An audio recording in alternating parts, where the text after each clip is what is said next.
整咗個油炆筍先啦，呢個係福岡原產嘅筍啊。哦，好啊。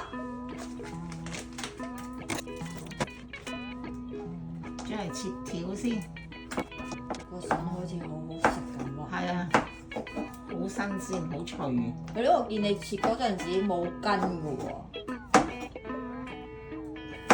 好嫩啊！係咯。同埋咧，佢已經處理好啦，所以唔使再洗一洗佢就搞掂。日本啲嘢就係方便。係啊，好方便。開中火，跟住落油。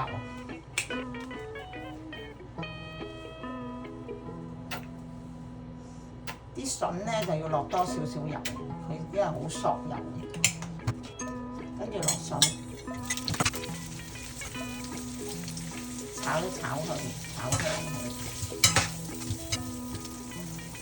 跟住落2茶羹嘅糖，因為呢個餸咧係帶甜嘅。豉油2湯羹。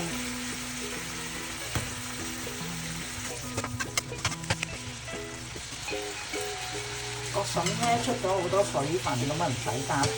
如果唔係咧，就可以加少少水。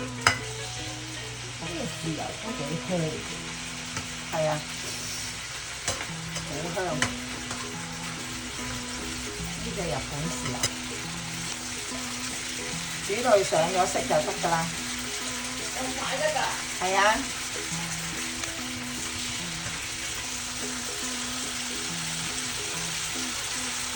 可以啦，上碟啦，得㗎。係啊，咁快嘅？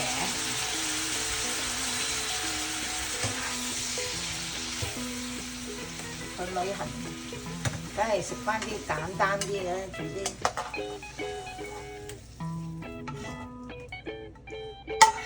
又唔使咁多醬料。我覺得好似炆耐啲開心啲。唔係啊，但係佢呢隻筍嫩啊，可以唔使咁耐。係啦。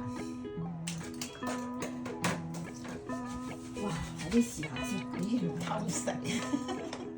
哇！好好食喎，福岡啲筍。係。等我煮埋呢個湯。好味啊！好嫩啊！係咯，真係好嫩喎。係咁食。好簡單㗎咋，大家都可以試下煮㗎。